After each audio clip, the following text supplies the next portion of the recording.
दोस्तों, आज की वीडियो बहुत ही बाकमाल होने वाली है। हम दांत के दर्द की दवाई तैयार करने लगे हैं। दांत का दर्द छोटे हों, बड़े हों, बच्चे हों, जवान हों, सभी इससे परेशान होते हैं। दांत के दर्द की वजह से बहुत ज़्यादा तकलीफ़ होती है। ना कुछ खाया जाता है, ना कुछ पिया जाता है और ना ही कोई चीज़ अच्छी लगती है।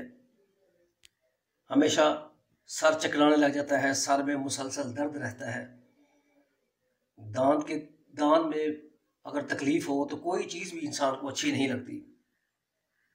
खोड़ हो तो उसके दर्द को कैसे कंट्रोल किया जा सकता है, आज इस वीडियो में हम आपको बताने लगे हैं। हमारे चैनल को लाइक और सब्सक्राइब किया करें, वीडियो को एंड तक लाजमी देखें। वीडियो पसंद आए दोस्तों को शेयर ज़रूर किया करें।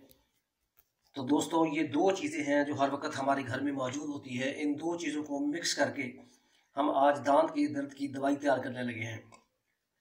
सबसे पहले आपने सरसों का तेल लेना है। ये सरसों का ऑयल है जो कि हर वक्त हर घर में मौजूद होता है। ये आपने किसी प्लेट में, किसी प्याली में ले लेना है थोड़ा सा। दूसरे नंबर पे जो चीज़ आपने लेनी है वो है फटकरी। ये भी करियाना स्टोर और पंसार स्टोर से इजीली मिल जाती है, बहुत ज़्यादा महंगी नहीं है। तो इस फटकरी को आपने लेना है और इसको बारीक पीस लेना है। दोस्तों,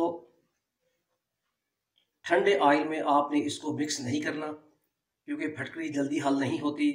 आपने तेल को हल्की आंच पर रख के गर्म कर लेना है। उसके बाद आप इस फटकरी को इसके अंदर डालकर अच्छी तरह से मिक्स कर लें और जब ये ठंडा हो जाए तो जहाँ पे दर्द हो ब्रश की मदद से आप अपने दांतों पे लगा सकते हैं। अगर खोड़ हो तो रुई की मदद से रुई भिगोकर आप उस खोड़ वाली जगह में रख दें। इंशाल्लाह इससे बहुत ज़्यादा फाका होगा। बहुत कारआमद चीज़ है। दांत का दर्द हमेशा के लिए ख़त्म हो जाएगा। आपको इससे निजात मिल जाएगी। अगली वीडियो के लिए इजाज़त देंगी। अल्लाह हाफ़िज़।